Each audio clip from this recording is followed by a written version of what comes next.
Hey you, welcome back to my channel. You are so welcome here.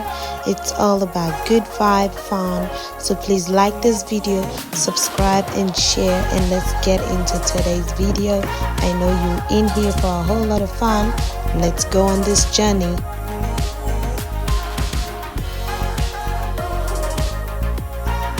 What's up all, welcome back to my YouTube channel. So today I've got another video for you. Today, as you can already tell, is more a chill video. You can already tell from this title. So I'm gonna be talking about my IVF, guys. Yes, I did IVF a year ago, 2019. It has not even been a year yet, but I went down the road of doing an IVF. So for those of you that don't know me, I am married with two beautiful children. I have a boy and a girl, a beautiful girl that my husband and I did an IVF for. Now, just a quick story. She is my second child, and she was we did IVF with her, but it was not the case with my first child. My first child was a natural one. He came naturally. He was conceived naturally. We did not do anything to support ourselves for him. And then come our second child, we had to go down that road, guys. So today I'm gonna discuss with you about it. So stay tuned to this channel. If you haven't liked already, click the like button, subscribe, and support your girl. Now, so my husband and I have been trying, or we were trying to have a baby for about, I think, 3.5 years. That's how long we were trying for, but it was not happening. So we decided to do IVF. Guys, it was not easy at first. At first, I was never interested in it. I said, no, I'm not going to do it. Look, our first child came naturally. Let's just wait upon God. You know, us Christians, now if you're a Christian, you probably can relate to this. We always say God's time is the best, which is true. God's time is always the perfect best. It is always good to wait on the Lord. But sometimes you just have to be real to yourself. Like if it's not happening, it's not happening. You can't. That's what I'm saying. It's a very good thing to be spiritual. It's a very good thing to have faith. We all do. And it's also very good for you to educate yourself on things. So when things are not happening the way they should happen, sometimes just have a bit of knowledge about it first before just thinking, oh, you know, God's time is the best, which is, it's true. God's time is the best. We should always wait on God. So don't get me wrong in that area. I had faith in God and I knew it was gonna happen. It's just that I needed a bit of help with myself. So when we decided to go down that road, obviously I had to do some checkups to make sure that I'm fine with myself and my husband was fine. And when I did the checkup, guys, I found out that I had PCOS. So PCOS is basically stands for polycystic ovarian syndrome, something like that. But it's something that messes with your ovary pretty much. So it's happened that I was producing more eggs than normal, than I should, which is, you would think having more eggs is a good thing, but in medical terms it somehow have an effect on you as well.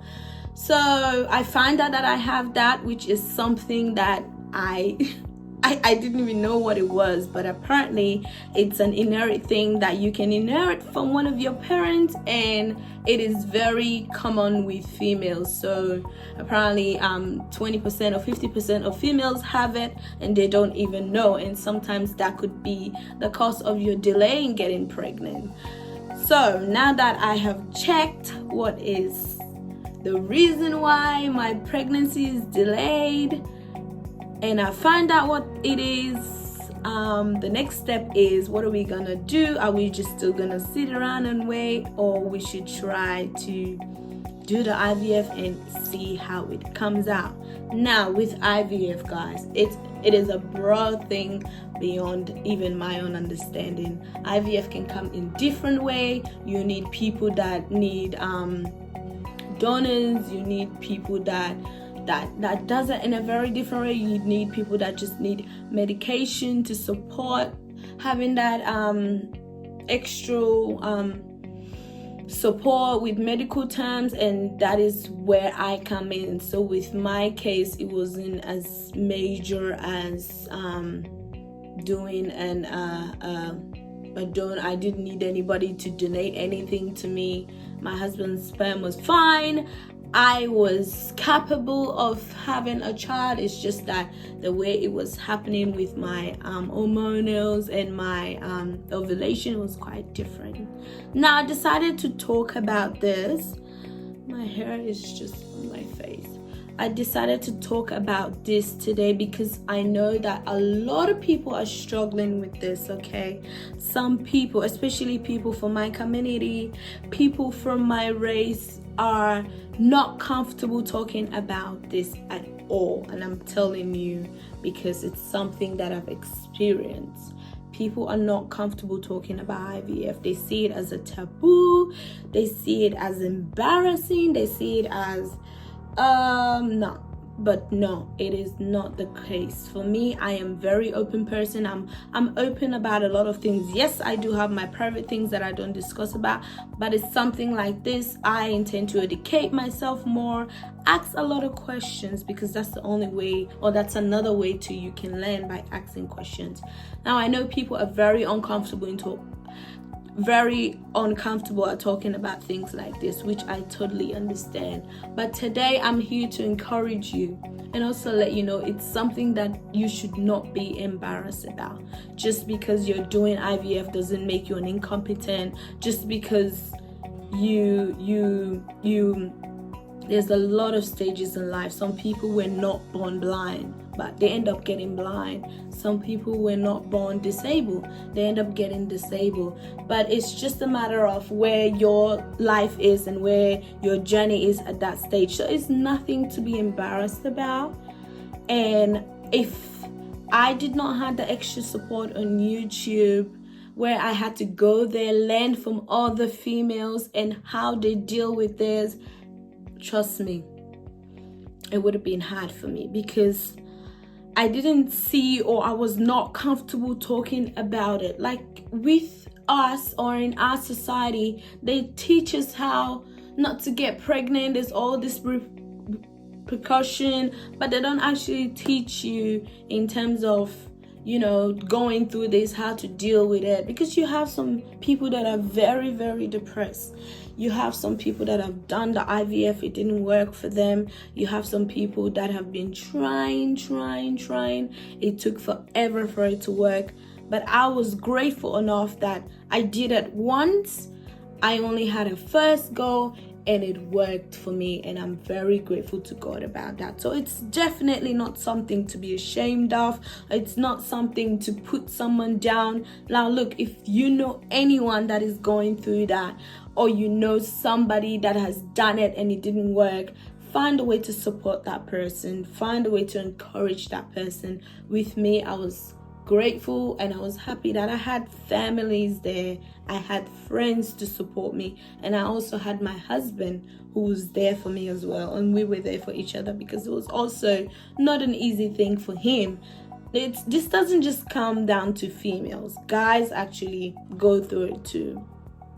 So if you are a man, or if you are a female and your wife has been trying to talk to you about it, or you've been trying to talk to your wife about it, just make a bold step and take that step, guys. You never know. You might find the help that you've been seeking for all these years.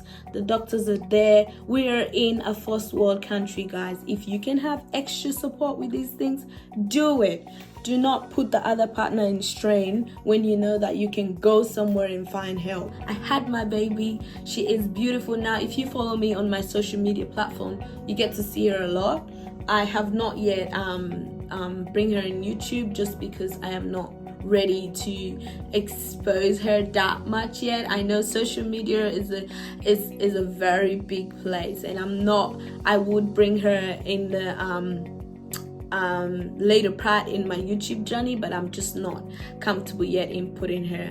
But you can definitely see her photo on this video at the on the thumbprint of the video. You will see her. She is beautiful. She end up coming healthy. Now guys, if you're trying to go through or you're trying to go down that road, there's nothing to be scared of. I was scared at first, trust me. I had all these things in my head.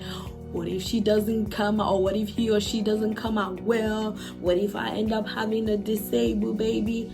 All of those scary things comes in your head, but at the end of the day, it's just a matter of trusting and believing that it's gonna be fine. And it's really not an easy thing. I had a lot of medication to take. Now if you want to know about what my routines were and what I had to do, how much it cost, just comment down below. And if you want to see more video on this, I will talk more about it. Today is more like an encouragement to whoever is doing it or whoever is trying to do it. Today is more like a chat about it. I'm not really gonna go into details about so many things, but she came out beautifully, and I was so grateful and I was so happy to my husband that he was that person that was able to come forward and say, let's do it, because as far as I know, I would have been still waiting here trying to have another baby. I mean, after the IVF, yes, it is possible to have another baby, or it is possible to have a baby again naturally, which is true because it's something that I've experienced, and I know that I am capable of having a baby again naturally without me not doing IVF. Now, let's talk about shaming people. I don't even know where to start because this is something I've experienced. Guys, let's stop this. It is not a good thing. Now, somebody can be married for 1, 2, 3 years and you don't see them with kids. Can you just not do that thing and start pressuring people? When are you gonna have a baby? How come you're not having a baby? You will never know what that person might be going through. I'm saying this because it's something that I went through. A lot of times people were like, oh heaven, why aren't you having another baby? You and your husband are just being selfish. You just want to live your best life. No, it's not true. Like, you didn't know what I was going through. You didn't know this journey of my life. You didn't know what was happening with me. Like, this is why we should be careful with our comments. You never know what that person is going through. You never know what's happening with them. This goes especially for people that have just gotten married and not even married. People that have been in a relationship for a while and are not having kids. Rather, try to talk to the person and see what's going on, instead of you assuming that they just don't want to have kids. A lot of time it's not the case.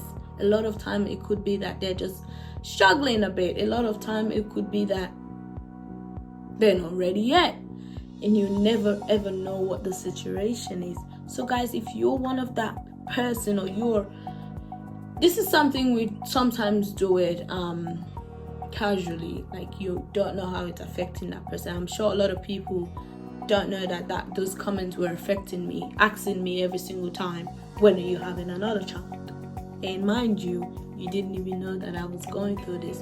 So let us be careful with some of the words or some of the comments or some of the questions we ask people sometimes, because you really don't know what they're going through. Now, please guys, I don't want anybody to misunderstand my video. I am just here to encourage that person that might be going through this. I'm just here to share my experience with that person and let them know that there's a light at the end of the tunnel, and it's possible. And if it's something that you've wanted to try all these years but you're ashamed of, I am here to encourage you to take a bold step and do it, because girl, if you don't do it, what's gonna happen anyway? Nothing. So take that step, and like I said, it might work for you, it might not work for you, but at least you've given it a go, at least you've tried it, and at least you know that it's possible, or there's a way. I remember when I had my egg removal, I had about 55 eggs, guys, and like I said, it's a lot of eggs, and there was this lady that only had 2. And usually when you're doing the process, it's always a wait. There's a lot of wait, which just that is another topic for another day. So if you want to see me talk more about this, comment down below and share this video, and let's see how it goes. So the lady had 2 eggs and I had 55 eggs, and she was just sitting there and crying, and I'm thinking to myself, because you need about 2 weeks for the egg to progress and see if anything good comes out of that egg. And imagine 2 weeks. 2 weeks egg, 2 weeks wait for 2 eggs is really not fun. And I end up having 6 good eggs out of my 55 eggs that were good enough for me to use. And luckily, when I had my first trial, which is when I had my first embryo placed back inside of me, it was successful and I didn't have to do it again. Now, so out of 6 eggs, I used 1, and now I've got 5 embryo left. Now look guys, I'm not going to tell you all the juice. If you want to know what I'm doing with the rest of my remaining embryos, like I said, comment on this video. I will talk about it, and I would let you know all the things we've put in place for that when that time comes. But yeah, so I don't know if 2 of her eggs end up making it, I don't know. But it just, imagine somebody going through this, and it might be you that have tried it so many times and do not work. I'm just here to encourage you not to give up. Just keep trying. That one egg would work. That one try, just one last try, it might end up being good for you. So stay positive and stay strong for yourself. Now I'm going to end this video here because I don't want it to go long. I can chit chat about this for as long as I can because it's such a beautiful journey, guys. Like I said, it's nothing to be ashamed of. I am a very open person. Life is, I'm not one of those people that just hold on to things as if they're my inheritance. No, it's always good to share your experience out there because you don't know what that next person might be going through. But thank you so much for watching this video. I really appreciate you being here, and also all my subscribers, all the people that have been liking my videos so far. I'm really grateful. It means a lot to me, and it doesn't matter how small it is. I know that eventually I would grow. It's just a matter of time, and I'm not gonna give up. But thank you so much for being here. Thank you for supporting this video, and if you have not liked yet, like this video. If you have not subscribed, subscribe to this video so that way you get to see more video of this if I end up making another one, and I can talk more about my journey and about my remaining embryos. If you want to know more, like I said, comment below. I will make more of this video. Like I said, I am very happy to share my experience, and I'm very happy to talk about these things. But thanks so much for being here, and I will see you on the next video.